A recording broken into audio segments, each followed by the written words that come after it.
Okay, Bismillahirrahmanirrahim. Assalamualaikum warahmatullahi wabarakatuh. So, welcome back everyone to parallel computing. So, we're still discussing the parallel software after we do the parallel hardware. Okay, we have categorized the system to parallel hardware into SISD, SIMD, MISD, and MIMD. Okay, the prominent one is the GPU here. Then the MIMD, you have shared memory type, or you have also distributed memory. Okay. Okay. Now come to the next one, which is the parallel software. After we know the hardware, then now let's move on to the software. Okay. Okay. So let's move on. Okay. So yeah. So this is the I have discussed earlier. Okay. So just to recap back, the shared memory normally we are using threads programming. Okay, we are using thread. This is software thread or hardware thread. Okay, so we have the what's called the cores. The multi-core system has the physical limitations. So, for example, you have one physical core, but it can run two threads at the same time. So you have two logical core. Okay, so you have two physical core, but it can run two threads at the same time. So this is hardware thread. Okay, but on the software thread, then you are using some library, okay, to create a threads. Okay, so that one is will be software thread. Okay, and shared memory, they are using the thread because they are working. If you think about the software thread, so you're creating a process, okay, and then you allocate some memory, okay, and then from there you can create a thread number 1, thread number 2, okay. So you are sharing this memory. Okay. So you are sharing this memory. So whenever you have a variable x here, so T1 and T2 can access to x as well. Okay. Okay, so then we have distributed memory. So in the form of cluster computing, I mean, you can visualize this. And one of the good example is the cluster computing. So you have PC1, PC2. So the memory is distributed means that you need to explicitly send and receive. Okay, into explicitly send and receive the message. Okay, the message can be anything, can be variables, can be array, okay, one variable, array variables, okay, can be status, okay, can be the status. You put integer, okay, then you can send to all the slaves, so the slave know what is the current status. Okay, so this is distributed memory. Okay, normally we are using also this paradigm, single program, multiple data, means that you are compiling the same. No need to create multiple program. Okay, so for example, you are creating program for thread number 1, you're creating program for thread number 2, no need. Or you are creating a program for PC number 1, and you're creating program for PC number 2, separate program. No, there's no need for this one. Okay, because you are using SPMD. So how can we distinguish or differentiate? We are using the if-else condition.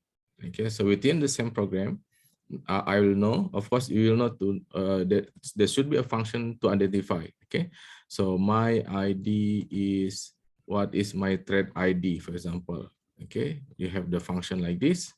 Okay, or here my ID equal to my rank.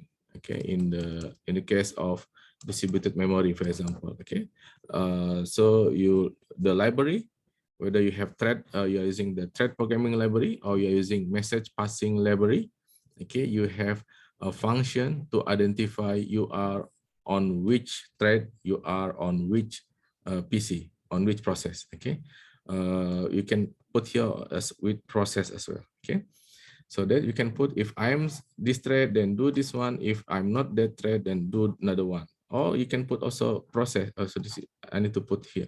If I am a process I, then do this. If not, then I do that. Okay, so this is OR. Okay, the same thing like this. You can do also data parallelism. If I'm thread or process number 0, operate on the first half of the array. If I'm thread or process 1, operate on the second half of the array. So this is, for example, you have dual core. So you want to process some image. Okay, so you distribute, this one go to 0, this one go to 1, and at the end you combine. you combine back the result. Okay. Or if you are on PC, so this is go to PC number 0, and this is go to PC number 1 if you are on the distributed memory. Okay.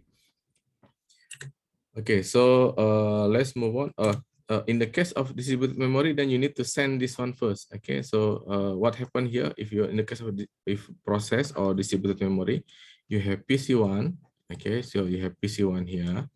Okay, you have PC2 here. Okay, and then normally you load the image in here in the PC number 1. So you load the image here. Okay, then you need to explicitly send the image to PC number 2. Okay, maybe you can send half, or to make it easier, you can send the whole image. Okay, it simplify the process. Okay, so you send the whole image. Okay, send the whole image here. Then the PC number 2 have the copy of the image. Okay, this one, and then it's working on this part. After it's finished, you need to send back the result to the PC number 1, and then the PC number 1 will combine. Okay, will combine from process 1 from PC1 to and process process 0 and process 1. Okay, so it become the whole picture again. Okay, so that is the single program multiple data. So you don't need to create a different program. It will know, of course. How do you know? It will create. Okay, it will create some in MPI MPI communication world. Okay, so it will know. Okay, it will know how many process. Okay, you need to configure also. If you have dual core, then you can create 2 process. If you have 4 core, you can create 4 process, and so on. Okay, we'll discuss this one in distributed memory implementation method. Okay, then you need also to divide the load. Okay, so that you arrive at the same time. Otherwise, you'll see something like this. Okay, so you have the imbalance. So what happened? You have imbalance. Then the time is determined by the slowest one. Okay, so the speed up will be lower because the time now determined by the slower one. Okay, so this is faster of core number 0, or you have a faster processor, means that they have some imbalance here. Okay, they have some imbalance. Maybe core 1 is busy, so that's why it takes time to finish the process. Okay, so you need to know the load of each core, and then you allocate accordingly. So you need to have some kind of load balancing. Okay. Okay, so yeah, so let's move on. We have come to here. This is the non-determinism, means that we cannot determine which one get hold on the printf function first, whether the thread 1 or thread 0. If thread 1 go first, then it will print thread 1 first, then thread 0. Vice versa, if thread 0 get hold of printf function first, then it will print first, and then this one. So you run, for example, you have the P program, the same executable. Okay, P program executable. You run this one.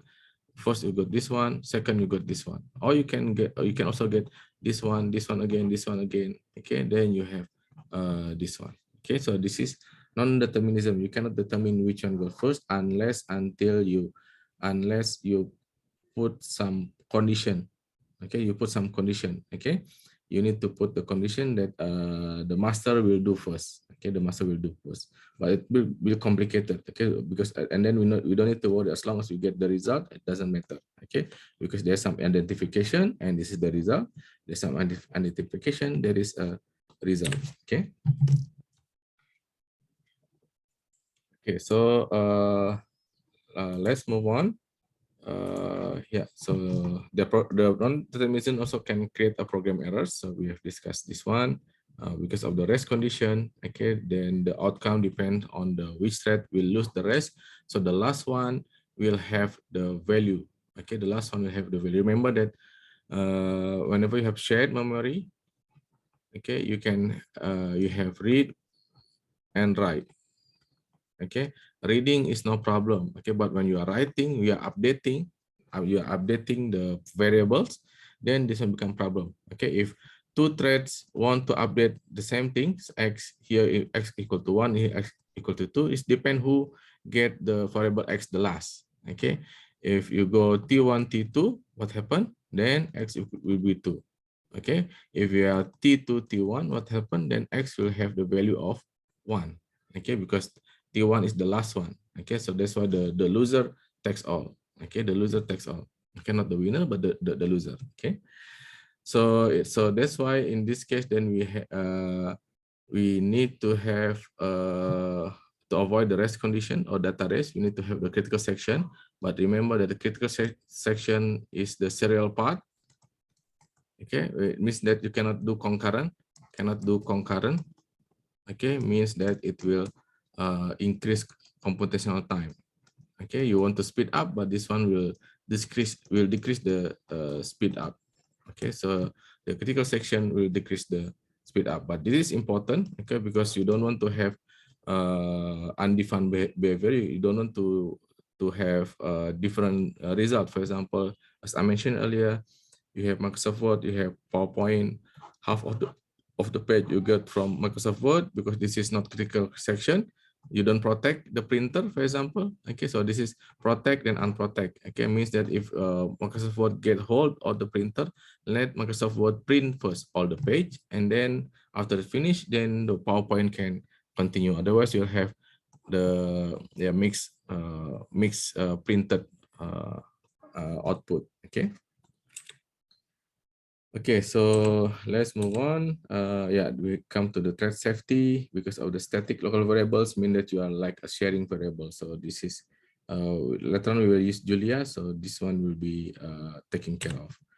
Okay, now let's move on to here. I think I will stop here last time. So now let's focus on distributed memory. So in distributed memory programs, the node can directly access only their own private memories, because you can see here you have processor or core, and then you have memory, PC number, not 1, not 2, and let's say not 3, for example. Okay, you have your own memory here. Okay, and then you have interconnection network. Okay, so this is interconnection network. Okay, remember the bottleneck. Okay, so it depends on your problem. Okay, of course you want to have as fast as possible, but remember that it will be trade-off between the price and the speed. Okay, it's always a trade-off. Okay. Okay, so the most widely used for API is message passing, mean that you have a basic operation which is send and receive. Okay, so this is the fundamental operation in message passing. You are passing the message, somebody need to send and somebody need to receive. Okay, so if you want to update, as I mentioned earlier, you have in this memory, you have created matrix X, for example. Okay, in here, it does not have matrix X or X, but it has different value. Okay, here also have X, different value. So what you need to do, you need to, the node 0 need to broadcast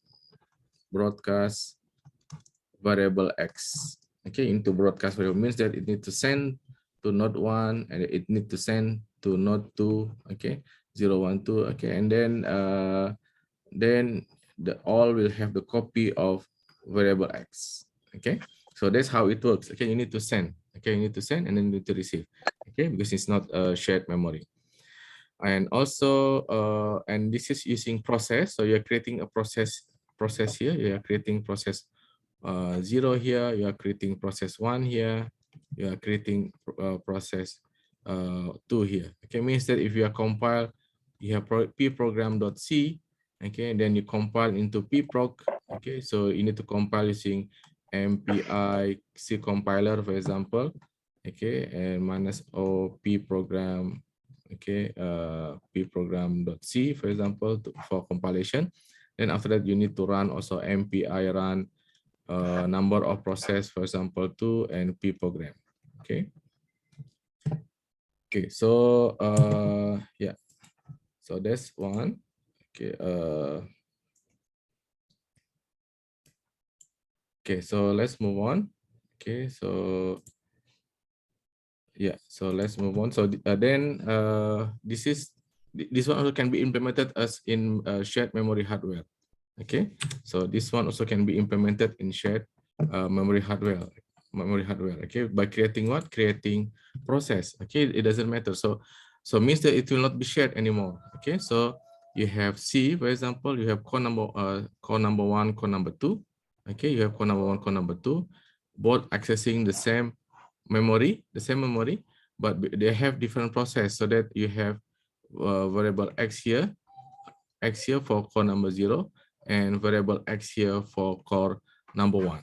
Okay, so because you are creating two process. Okay, you are creating two process. Okay, so in this case, then you don't. This is not shared memory, so you need to explicitly send the X, although it is on the same memory. So, but this one, you can see it is faster because it does not go through this interconnection network. So this is like a memory copy operation. Okay, memory copy. It takes time, but still it will be faster than you are going through the Ethernet connection. Okay, means that when you create a program for cluster computing, you can create a program also. You can run also on the shared memory hardware. Okay. Okay, so yeah, because you are creating multiple process and this multiple thread. So what you do here, you are from the master here, you type this one, run, okay. Then you do remote procedure call. So you are accessing remote procedure call or SSH, secure shell, okay. You run remotely this process. You are run from master node here, you run remotely this process number 2, the same program, okay. Yeah, okay. So yeah, and the distributed memory program may run on independent CPU with independent operating system. So you can have a collection. If there's no need that you have what you call the same operating system, all Windows 11, for example, or Linux, example, for example, you can have variation. You can have also different CPU, ARM, Intel, AMD, and RISC-V, for example. But you need to access the same library. So you have MP. Normally, you have this is the popular one, MPI CH library. So this is MPI library. Okay, as long as you have this one, you run on the each computer. It can be run. It can be compiled on different operating system. Then it can connect to each other. Okay. Okay, so the basic of message passing, as I mentioned earlier, send and receive function. Okay, so and the process typically identify each other by rank. So you have here rank here. As I mentioned earlier, this is to get the ID. Okay, so then I'll know which one is which. Okay, then from there you can identify if my rank is equal to 1, do something. If my rank equal to 0, then do something. Okay, so yeah. So this is how it works. So we still use SPMD. This is like task parallelism here. Okay, if I'm PC number 1, you do this one. If I'm PC number 0, you do this one. Okay. What else you can see here? This message and this message is different. Okay, as I mentioned earlier. So you have, let's see, this is PC 0, this is PC 1. What happened here is the PC 1 want to send a message. So you have variable message here. Okay, in the memory. Okay, in the memory here, you have also variable message here. As you can see, the message here and the message here is different. Okay, so you need to explicitly send. So now they are creating the message here, put in the buffer, greeting from process 1. Okay, so this one will be the message. Okay, so create the message, then send the message to PC number 0. So you specifically send this one. Okay, how long? 100 characters. Okay, maximum. Okay, what is the message? The data type message character. So you know that it will be 1 byte. 100 times 1 byte. If you have floating point, maybe you have 4 bytes. Okay, you need to capture that 4 byte at one go. Okay. Then you have yeah. Then the PC number 0 here need to receive the message.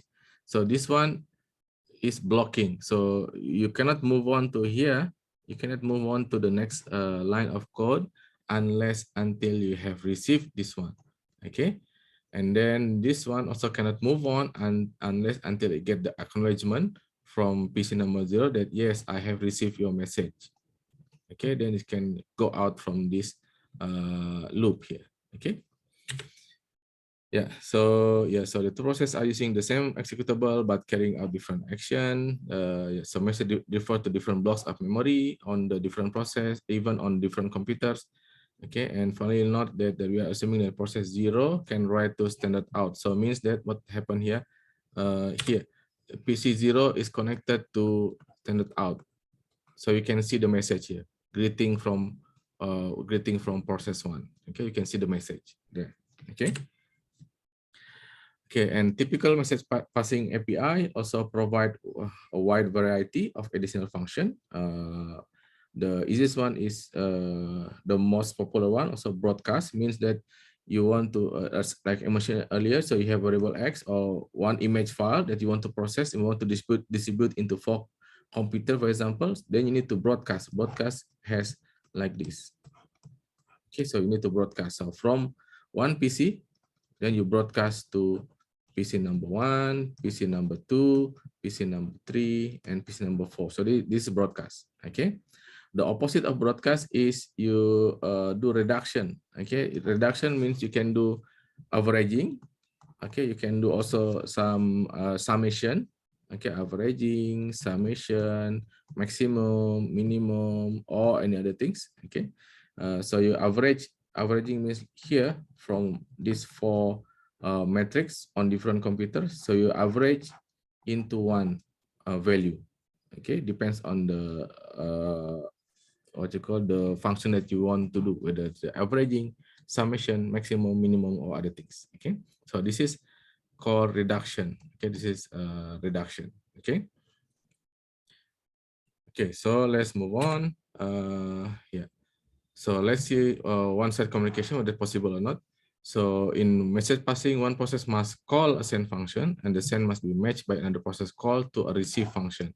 As I mentioned here, you have here send, and it need to match with receive. So if you create another receive, then you need to say maybe not from number 1, but from node 2, for example. You change this from node 2. So it will wait for node 2. Okay, it will wait for node 2. Okay. So in one-sided communication or remote memory access, so you can do remote memory access, a single process call a function which update at the local memory with a value from another process, okay, or remote memory with a value from the calling process. Okay, so what will happen here? This is one-sided communication, so you want to change the value x equal to 0, so you send here x equal to 0. Okay, yeah, so add update local memory, or you can also send the same thing here, so you can update here. Okay, you can update for some of the value w, for example, here. Okay, this can simplify communication since it requires only the active participation of single process only. There's no send and receive. Reduce cost of communication, reduce the overhead. However, this one is difficult to implement. Okay, because you don't know, you don't have the handshake, you don't have the acknowledgement. Okay, must know when it is safe to copy. So this is difficult. Okay, because I don't know whether it is safe or not. Okay, and then can introduce error that may be very hard to track down. So normally we don't use the one-sided communication. We still use, although it still some overhead because you need to acknowledge. Okay, you need to have the process of send and then receive. Okay, and then after that you need to send the acknowledge, it is finished. Okay, still this is more safer and easier to implement. Okay. Okay, now let's move on another tricks. Okay, which is called partition global address space language. Okay, so this is the development of parallel programming language that allow the user to use some shared memory techniques for programming distributed memory hardware. So like shared memory. Okay, but this is to program the distributed memory hardware. So means that you have something like partition global address space. So you have global address space. So you put this as one big memory. Okay, like you can say this is global memory, but this is from PC number 1, PC number 2, PC number 3, and continue. Okay. Okay, so let's see this one. So first we declare 2 set variable, which is this one. Okay, you can share this one. You can share this one also. And then on the basis of the process rank, we determine which elements of the array belong to which processor. You can put here for I, then do something. Yeah, for I, of course, yeah. So my first element is depend. So this is depends on the process ID. Okay. So for example, if you have, let's say you have 100 array, okay, 100 elements. If you have dual core, for example, then you can start will be 0 until 49. So this is for process number 0. If process number 1 means from 50 to 99. So you can see here my first element, my last element. First, last. Okay. Okay, then if the assigned element of X and Y have been allocated so that the element assigned to each process are in the memory attached to the core the process is running on, then this code should be very fast. Okay.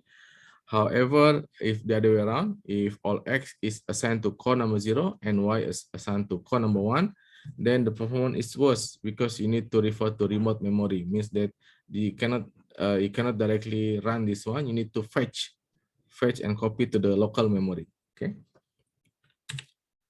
Okay, so the PGIS language provides some of the mechanism of shared memory program. So private variables are allocated in the local memory of the core on which the process is executing, and distribution of data in shared data structures is controlled by the programmer.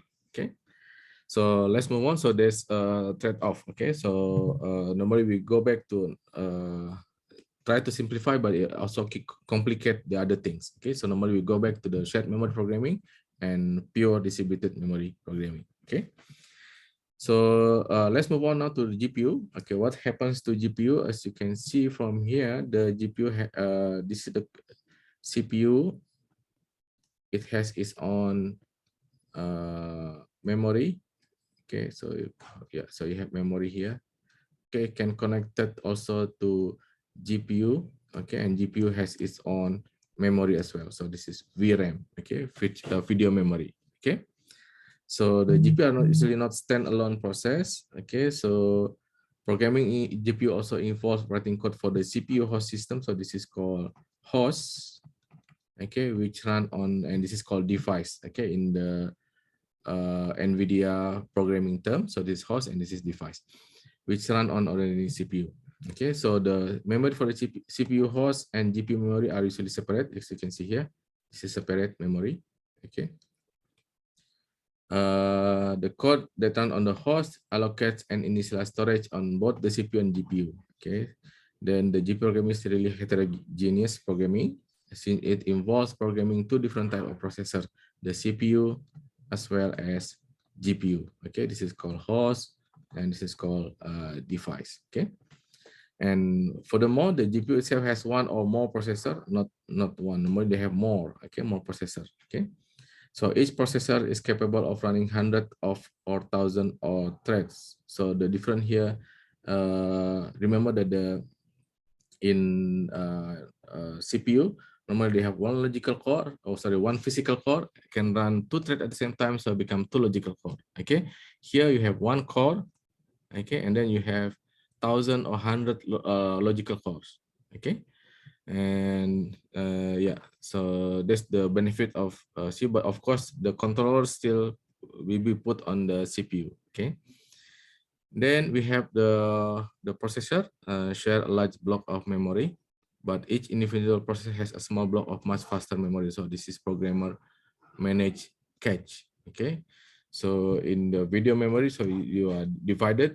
Okay, you can have a share large block of memory, and each individual processor has a small block of much faster memory. So you can manage the cache. Okay. So the threads running on a processor for GPU, okay, are typically divided into groups. So the thread within a group use the single instruction multiple data. Okay, so this is single instruction multiple data. So for example, calculate the shade for the whole picture. Okay, so yeah, so this is using SIMD. Okay, and then two threads in different groups can run independently. So no need to synchronize. Okay, between that, because you have the group. So you have group of threads here. Okay, so you have group, now I put here group 1, group 2, and it has its own thread. Okay, it has its own thread. Okay, and this is independent of each other. Okay. So if you belong to the same group, not in the group, see, if you belong to the same group, will execute the next instruction until all the threads in the group have completed executing the current instruction. So T1, T2 belonging to the same group will need to synchronize. Okay, means it will not move to the next instruction unless until all has finished the current instruction. Okay, so let's see here. Suppose there are 32 threads in SIMD group, and each thread has a private variable rank in group that range from 0 to 31. Okay, so you can see here, if rank in group is less than 16, do this one, else then do this one. Okay, So the thread with rank less than 16 will execute the first assignment, this one, while the thread with ranks larger than 16 will are idle. Okay, you cannot execute this one unless until this one has finished. Okay. Then the role will be switched. Okay, the other things here, the GPU use a hardware scheduler. Okay, remember that the CPU use OS to do scheduling. Okay, scheduling, as I mentioned earlier, if you have one processor, you can only do interleave. Okay, if you have multiple core like dual core, then you can also overlap. Okay, you can do overlap here. Okay, you can do overlap. So this is on core number one, this is core number two.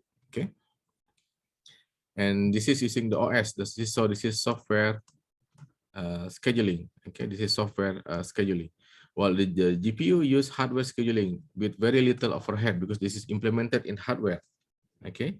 Yeah, so the scheduler will choose to execute an instruction when all the threads in this SIMD group are ready. So now instead of per thread, so you have group of thread, as I mentioned earlier, group 1, group 2. Remember, oh no, this is for OS.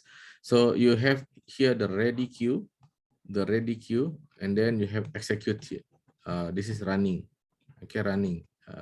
If you have one core, it will be like this. If you have multiple core, you have something like this. Okay, you can run at the same time. Okay. So to maximize use of the hardware, we usually create a large number of SIMD groups. So you create a large number of utilize all the threads that you have on that GPU. Okay. Okay. Now let's move on. Hybrid system is the one that for example, you have a cluster computing. This is distributed memory. With each node can have multi-core shared memory. Okay, so it is possible to program systems such as cluster of multi-core processor using combination of shared memory API on the nodes and a distributed memory API for inter-node communication.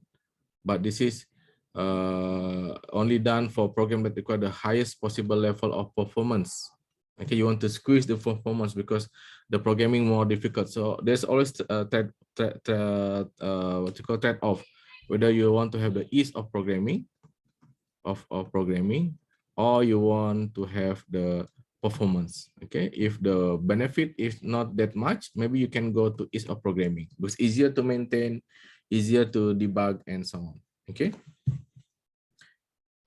So that's why now normally we are using the distributed memory API only for both inter and intranode. What does it mean by inter? Inter means if you have core 1, core 2, so this is belong to PC number 1, and we have the shared memory here.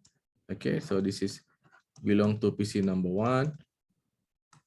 This is PC number 2. You have also core 1, core 2. Okay, you have its own memory. Okay, both can program using this MPI programming or distributed memory API. Okay, so it doesn't matter. As I mentioned earlier, you can create, for example, X here. So this X will be here for process number 1, and here will be process number 2, and it has its own X as well. Okay, then when you want to copy, you want to broadcast, for example, update all X, so you can update here, memory copy, and then you can send and receive here. Okay, the same process, send and receive here. Okay, so it's simpler. Okay, and also when you are doing this one, MPICC, you can configure the host. Okay, and depends on the cores you can run. For example, I am able to run on PC number 1. I can have 2. Okay, I can have 2. So host 1, host 1. Okay, I can have 2. Okay, if not, then if PC3 is only have 1 core, for example, okay, then I only put here host 3, 1. Okay, once only. Okay. Okay, so any questions so far?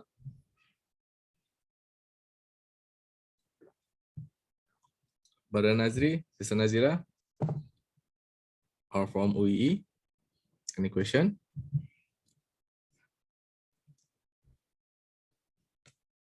Okay, not yet. So we'll move on. Okay, so you can interrupt me, okay, if you have question. Okay, now let's see the issues on input and output. Okay, the issue and input and output. So okay, let's see here. Let's see the shared memory. Okay, you have the shared memory here. Okay, this is the this is the PC, and you have the input and output in the form of mouse, keyboard, okay, and the monitor. Okay, this is to print something on. You can have many things. You can have also printer and so on. Okay, but let's say this one. Okay, input and output, and then you have the core number one, core number two. You access here the memory. Okay. Of course, from here you can put for shared memory, you create one process. Okay, one process. Okay, and then you have thread one, thread two. Okay, so the essence of this section is that you only, because this although you can create multiple threads, but you only have one monitor. Okay, you only have monitor. If you have two monitor, for example, then you can share the two monitor. Okay, you can share the two monitor. You can share the two output. Okay, one will be on this output, the other one with another output. But let's say that you have only because you have limited resources, so you have only one monitor, one keyboard, and one mouse. Okay, so what happened here on shared memory? You still need to decide which one get hold on the output. Okay, normally the master node. Okay, the master node will get hold of the IO. So it means that if you assume this master node, so only thread one can print or can receive the input from the keyboard, or can put the output on the monitor. Okay, so you need to decide. Although this is shared memory, but you need to decide which thread can get hold of the monitor. Okay. Similarly, for distributed memory, okay, as I mentioned earlier, you don't need to have when you build the cluster computing you don't need to have all has its own keyboard and monitor. You just have the CPU, that will be enough, connected to using Ethernet card, for example. Okay, Ethernet LAN. Okay, and then only one PC, which is PC number one. Okay, which can be connected to the input and output. Okay, so means that if you want to print something, okay, if you want to print something, then node 2 need to send to master. If you want to send PC3 want to print something, this one need to send here. If PC4 want to get input from the user, means it need to instruct the PC number one, the master, get the input and send to PC4. Okay, you cannot have directly. Okay, because only PC1 has the input. Okay, the other does not have input. Okay, similarly with this one also, if this thread 2 want to have the input, or in the case of shared memory, it will be simple actually. Okay, you can switch to thread 1. Okay, thread 1 get the input, but here it's difficult because it involves physical change, okay, of the connection, cable connection. Okay, so now let's move on. Yeah, so in distributed memory programs, only process 0 will access to standard in. Okay, this is the input. In shared memory programs, only the master thread or thread 0 will access to standard in normally. Okay, so in both distributed memory and shared memory programs, all the process can access standard out and standard error. Okay, so normally you have you can access this one. Okay, but of course means that there is some function to propagate the printing function. Okay, because of the indeterminacy of the order of the auto of standard out, in most cases, only a single process will be used for output, normally the master process. Okay, so yeah, so for example here, each process or thread can open its own private file for reading or writing, but no two process thread will open the same file. Okay, because it will complicate, and remember the data race also. Okay, when you write, reading will be fine, but when you do writing, when you update something, then it will have a data race. Okay. Okay, so yeah, for GPUs, in most cases, the host code in our GPU program will carry out all the I/O. So the GPU, remember, you have CPU here, and then you have memory, and then you have GPU here, okay, and then you have video memory here. Okay, So since we will only be running one process thread on the host, only one process or thread on the host. So here we to control as the control. So this normally this is only serial C programs. Okay. The exception is when we use the host for I/O, which is this CPU. When we are debugging our GPU code, we will want to be able to write to standard out or standard error.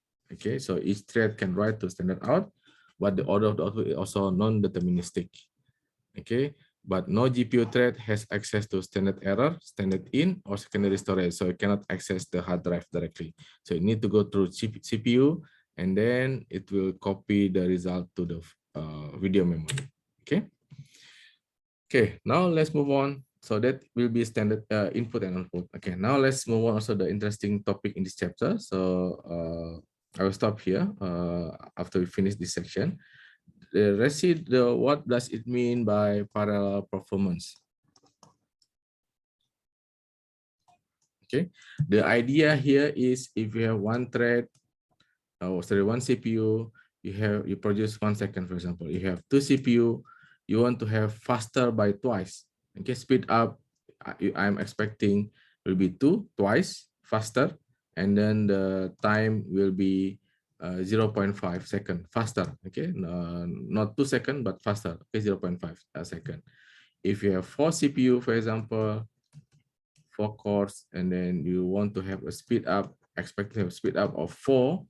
Okay, and then this is the timing will be faster. Okay, it will process faster. Okay, 0.25. Okay, 4 times faster. Okay, so this is only happen if you have the embarrassingly parallel program. Okay, means the mainly on computation. Okay, but on even on a parallel program, okay, when you devise your parallel program, you can divide this one into two: the serial portion and then the parallel portion in percentage. Okay, so for example, this is 0.2 or 20% will be serial. This is and 0.8, 80% will be parallel. Okay, so when you have multiple cores, then you only can work on this one. Okay, you can divide this one. If you have 2 cores, divide by 2. If you have 4 cores, divide by 4. Okay, you can see it's faster. Okay, but serial part you cannot divide. Okay, remember that the input output. Okay, you need to wait. Okay, the serial part reading from the file, doing some input output, doing some communication. This is contribute to the serial portion. Okay, and then later on we will see that our parallel performance is determined by the serial portions. Okay, means that using Amdahl's law, I can put if I have 0.2%,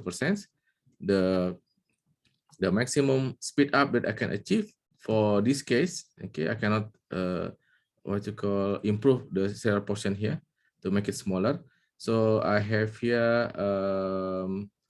so let's say n larger toward infinite. So you have 1 for alpha plus 1 minus alpha divided by n. So this is alpha, the serial portion, and this is 1 minus alpha, which is 0.8.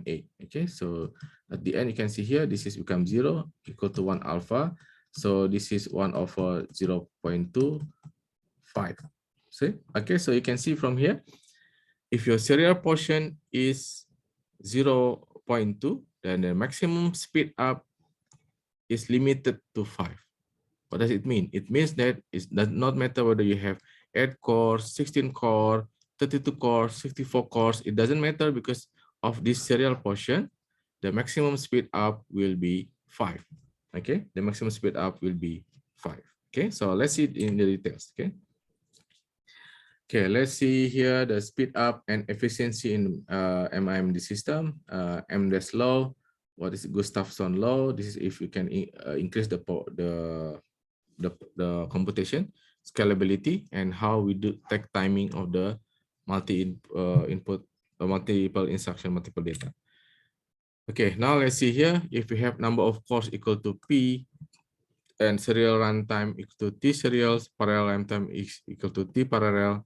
So the best we can hope is T parallel equal to T serial over P. Okay, what does it mean? Like I mentioned earlier, if I have, for example, T serial is 1 second and I have 2 cores. Okay, so I hope that T parallel will be T serial divided by P, okay, half, okay, 0.5 second. Okay, so this is second and this is second. Okay, if I have P equal to 4, you can substitute the same thing. I hope that the T parallel is equal to 1/4, 0.25 seconds. Okay, so when this happens, we say that our parallel program has a linear speed up, okay, linearly increase with the number of cores. Okay, but in practice, we are unlikely to get linear speed up because the use of multiple process thread almost invariably introduce some overhead. When you have something, you have you have multiple process or multiple threads.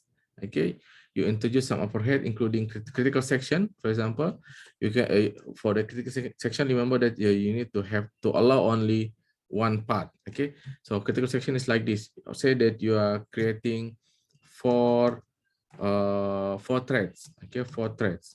Okay, but in critical section, you are only allow one. So it's look like in the expressway. You can imagine in the expressway that have what you call 4 line here, okay, four line, then it reduce into one. So you can see this become bottleneck. Okay, so this one will introduce some slow down. Okay, it will slow down. Okay, faster here. Okay, then you have something. Okay, become bottleneck. Okay, and then it is likely that overhead will increase as we increase the number of process or thread. Okay, you need time. Okay, you need time to create the process. You need time to terminate the process. Okay, so you introduce some overhead. Okay, and the speed up of parallel programs defined as T serial divided by T parallel. Okay, remember earlier, if I have, let's say you have ideal, okay, T serial is 1 second for 2 cores.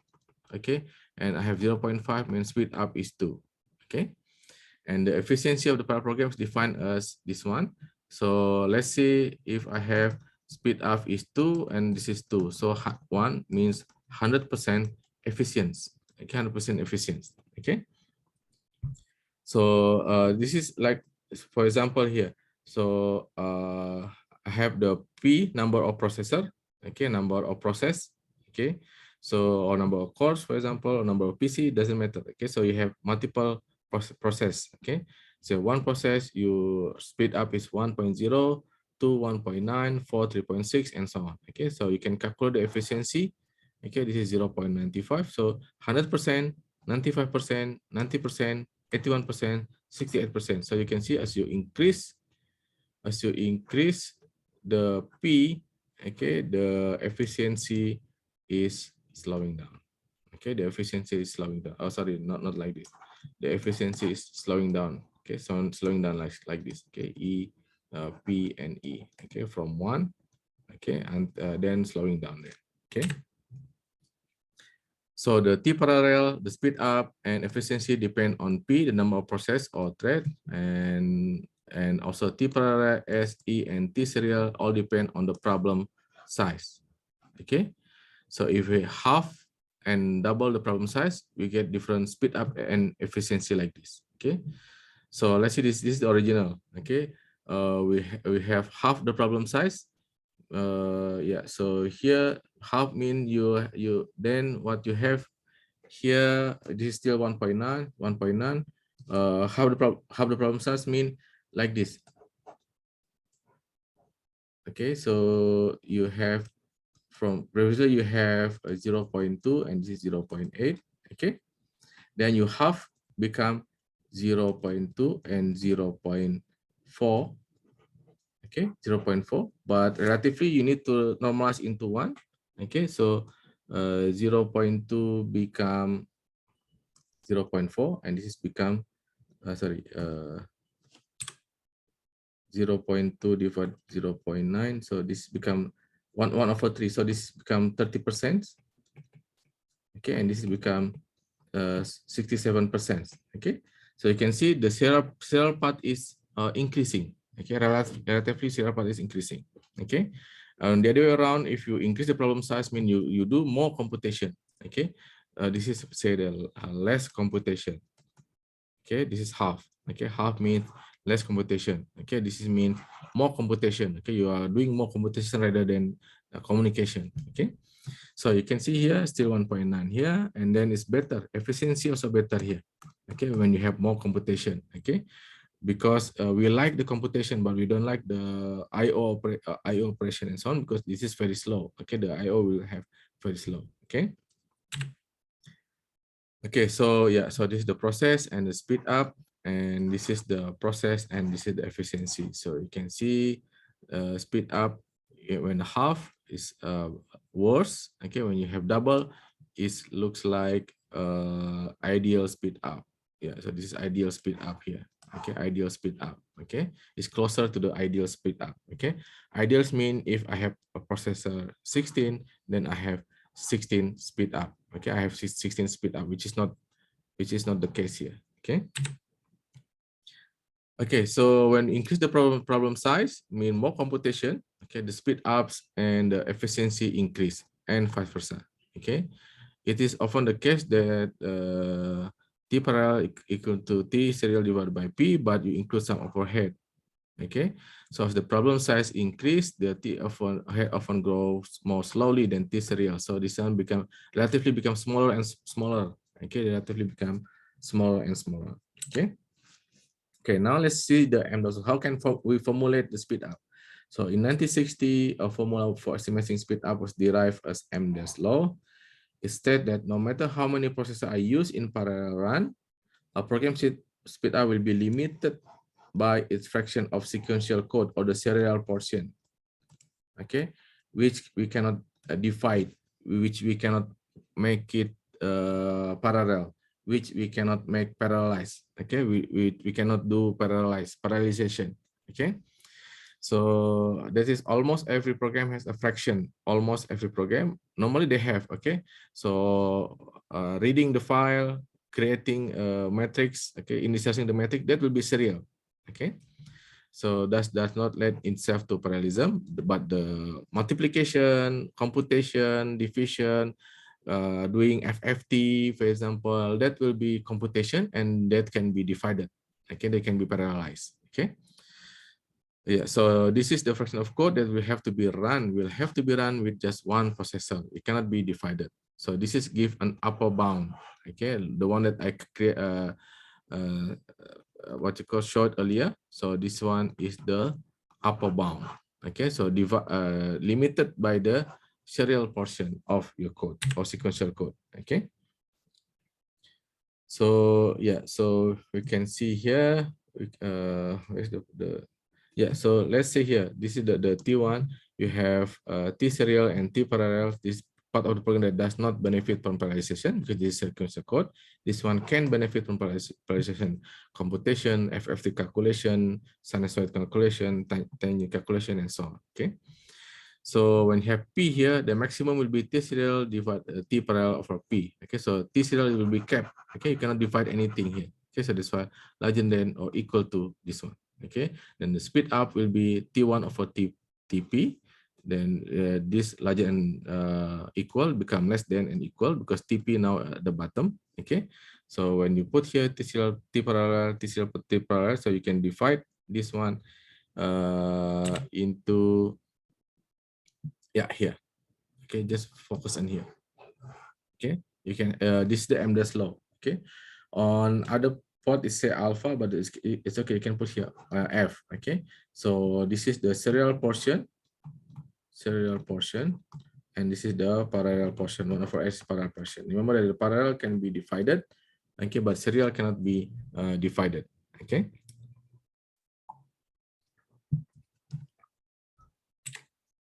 Okay, so what will happen is like this. So this is what happened. Yeah. Okay, let me put in the example. I've explained this in OS. So say you have this one, let's say 20 seconds, and this one is 80. Okay, so altogether it requires 100 seconds to run your code. Okay, for example, but this is the serial portion. Okay, this is serial. Okay, and this is parallel. Okay. Okay, so for P equal to 1. So T1 equal to 100 seconds. Okay. Then let's say you have P equal to 2. What will happen? The serial portion you cannot divide. Okay, this is the serial, still 20 seconds. And then the parallel, because you have 2 here, then you can divide by 2. Okay, one go on thread number 1, another go on thread number 2. So this one become 40 and 40. Altogether, this is 60 seconds. Okay, so T2 will be 60 seconds. Okay, then what you have here, the speed up. Okay, the speed up is equal to T serial divided by T parallel, which is 100 divided by 60, which is divided by 25 divided by 3, 1.33. You can see here, sorry, 1.2 over 3, 1.67. Okay, 1.67. So you can see from here, we have two processors, but the maximum speed up is only 1.67. Okay, so means vice versa. Okay, if you can measure this one. Okay, then you can also calculate the alpha. Okay, we'll see later on. So P equal to 4, and then let's say the still serial portion is 20. Okay, and the parallel portion now become 20 as well. Okay, so because you now have 4. Okay, altogether this is become 40. So T4 equal to 40 second. The speed up will be T1 over T4, which is 100 divided by 40. This is 2.5. Okay. So you can use also the MDES law from here. So S alpha equal to, or S equal to 1 over F plus 1 minus F divided by P. Okay, so in our case here, 0.2 plus 0.8 divided by 2. So 1 divided by 0.6. Okay, so this is the same like this. Okay, so this is also 5 over 3. Okay, if you know the serial portion. Okay, same case with this one. Also, you can do 0.2 plus 0.8 now divided by 4. So 1 over 0.2 plus 0.2. So 1 over 0.4, which is 2.5. Okay. So what you can see here, we can also the other way around. Okay. Now, if you don't know the serial portion, but you can measure this one. Okay. So then let's say here T4. Okay. You can see here T4. Okay. So what you can do, you can put like this. So speed up equal to 1 over F plus 1 of minus F divided by 4, for example. Then you have here 2.5 because you measure the time. Okay. Then you put here 1 equal to 2.5 F plus so you have 2.5 divided by 4. Okay, so you have,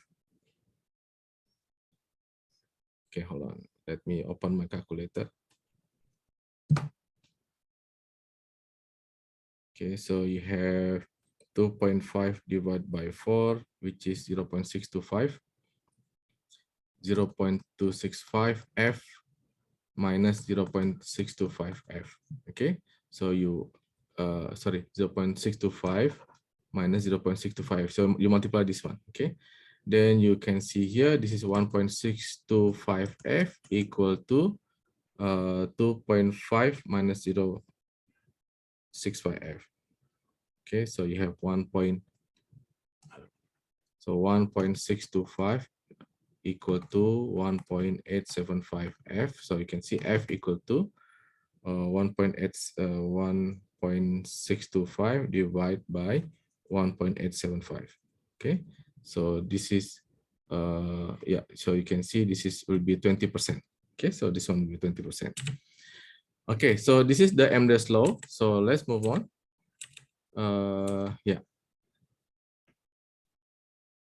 Yes. Okay, so this is I explained earlier. So the MDES law can be used to predict the performance of parallel programs. So let's see here. 90% of program execution time occurs inside a loop that can be executed in parallel. What is the maximum speed up we should expect from parallel operation of the program executed on 6 CPUs? So you have X6 here. So this is 95%. So this is 95%. Okay, means that this is 0.05%. You calculate, and you can see here maximum will be 4.8. Okay, so let's see here another example. 10%, so means the f is 10%. Then you put here 0.1 divided by p, so this one will be 0, and divide depends only on the serial portion, which is 10. Okay, so this is the upper bound. Okay, so the maximum, no matter how many cores that you have the upper bound of 10. Okay, speed up of 10. Okay.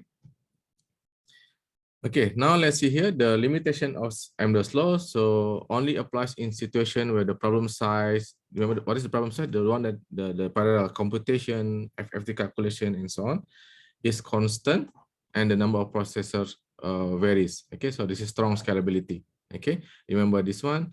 This is the T serial is constant, T parallel is yeah. So both so the computation is constant here. Okay, so whenever you have 2 cores, you just divide by 2. Whenever 4 cores, you divide by 4. Okay, so make it smaller, but the T serial is the same. Okay, but when using more processor, we may also use, you can use also larger problem size. So this is a weak scalability, means that we are increasing this portion. Okay, so relatively then this portion become smaller. Okay, when you increasing this portion become smaller. Okay, this portion become smaller. Okay, so yeah, so we have here the scaled speed up. So incorporate such scenarios in the calculation of available speed up. So we use the Gustafson law, okay, in which achievable speed up using multiple processors when parallel part is scaled linearly with the problem size, while serial part remain constant. So reading the file is the same, but you can increase the computations. Okay, you can increase the computation. Okay, so we derive a scalar scaled upper bound for the achievable speed up. So alpha is scaling function of the part of the program that does not benefit from parallelization with respect to the complexity of the problem size. So this is alpha, and beta is the scaling function of the part of the program that benefits from parallelization with respect to the complexity of the problem size. So this one is parallel part. This is the what you call the serial part. Okay, if you remember here, you have serial and you have parallel part here. Okay, so alpha and then beta here. Okay, you have to put the scale factor. Okay, you substitute. Okay, T serial divided by T1 divided by TP. Okay, you substitute here to become speed up. Okay, to become speed up depend on alpha beta. Okay, and then you can put also the ratio of the problem complexity scaling between the parallelizable part and the non-parallelizable part. So you can also create a gamma here. Okay, and then this one will have the what you call it will simplify to this one. Okay, to gamma 1 minus f. This is f plus gamma 1 minus f p. Otherwise, you need to put alpha here and then you need to put beta here. Okay. So using different function for gamma yield the following special case. If you have gamma equal to 1, then you can see f 1 minus f, 1 minus f, and f plus 1 minus f divided by p. So this is Amdahl's law. Okay. In the simplest form, it will be f plus 1 minus f divided by p. Okay. So if gamma equal to p means that alpha is 1 cap and beta is scaled. The computation can be scaled according to processor. So the problem size, if I have 2 cores, the problem size also will increase here, okay, by twice and so on. So the parallelizable part grows linear in P while the non-parallelizable part remain constant. So this is Gustafson law. Okay, so you have this part. Okay. So yeah, so then we can see the example here. Yeah, so suppose we have parallel program that is 15% serial and then 85% linearly parallelizable for a given problem size. Assume that the absolute serial time does not grow as the problem size is scaled. So serial time doesn't grow means alpha equal to 1. Okay, so how much speed up can we achieve if we use 50 processors without scaling the problem? So you just substitute here 50. Okay, and yeah, gamma will be 1. Okay, gamma will be 1. So you just calculate here. Okay, so as gamma equal to 1, 50. So you just substitute here 0.15, 50%, 0.85, 85%. Okay, so divide by 50. Processor, you have maximum 5.99. So you can see here, although you are using 50 processors, So the maximum will be 6. Okay. So this is Amdahl's law. Okay, because gamma equal to 1. Okay. Now let's see. Suppose that we scale up the problem size by a factor of 100. Okay, so this problem size is the scaled by the factor of 100. So how much speed up could we achieve with 50 processors? So just put here gamma equal to 100. Okay, the scale 100. Okay, so you substitute this one. Okay, and then yeah, so you can see here 56.03%. Okay, 50 processor and 56.3 speed up. Okay, so you can see here it depends. Previously what we have here, we have the Amdahl's law, so this one both constant. Okay, and here we can increase the problem size so that relatively the serial path becomes smaller. Okay, so let's see another exercise. Assume that you want to write a program that should achieve a speed up of 100 on 128 processor. So what we need to do? Okay, then what is the maximum sequential function of the program when the speed up should be achieved under the assumption of strong scalability? So this is using Amdahl's law. Okay, you want to minimize it, so you can type here 100 and then 1 over f plus 1 minus f 128.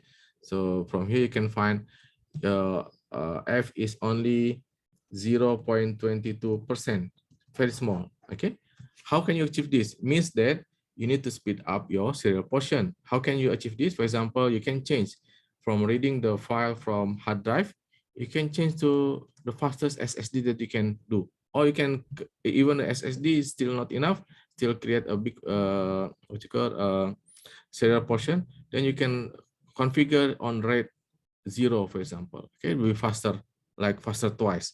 Okay, or you can what you call create another one. Maybe there's another technology that is faster. Okay, so it's still doable. Okay, but remember that some part it will be more expensive. Okay.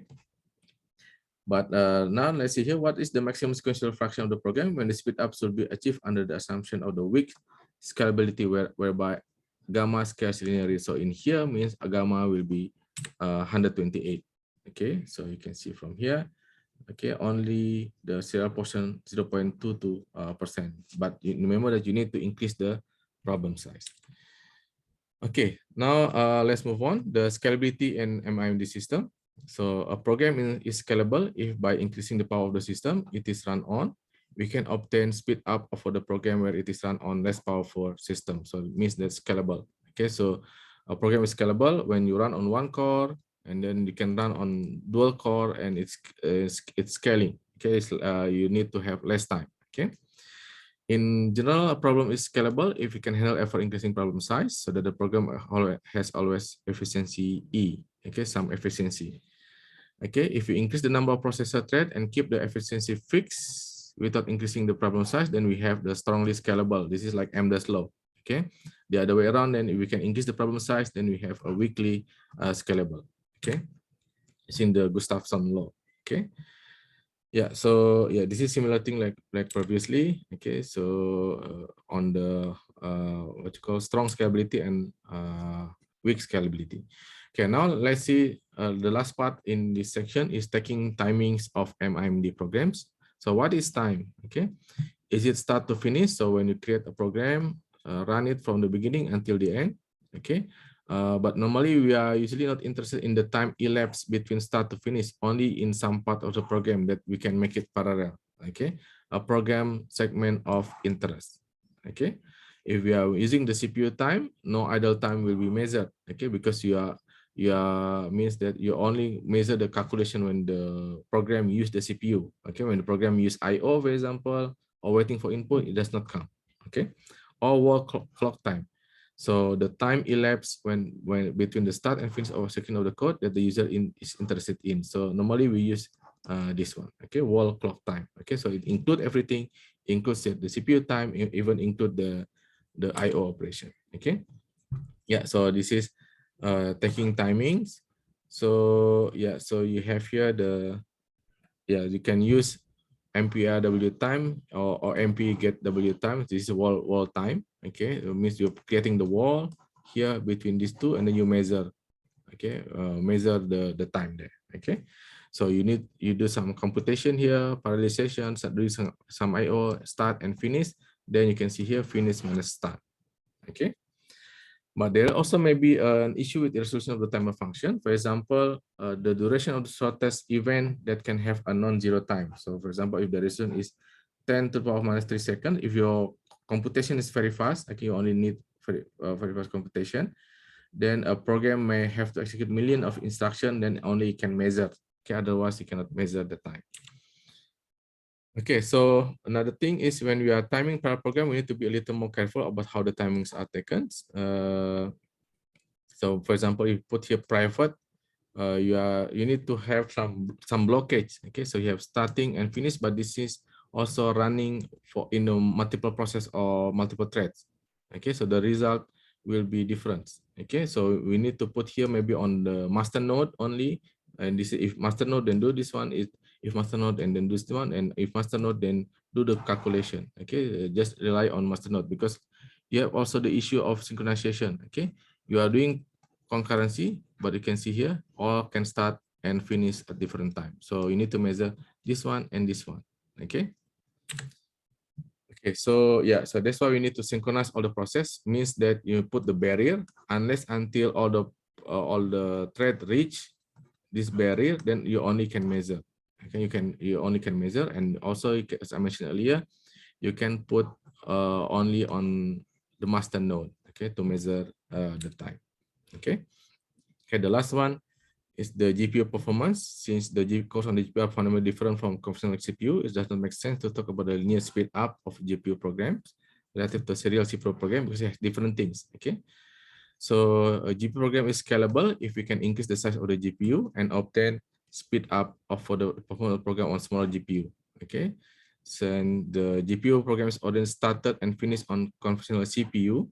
We can usually just use the timer on the CPU. Okay, so you can see here the timer will be on CPU, timer, and then you run on the GPU, and then you have measure another timer on the CPU. Okay. Yeah. So then you measure the time here, become the parallel time. Okay, right. So I'll stop here if there is any question.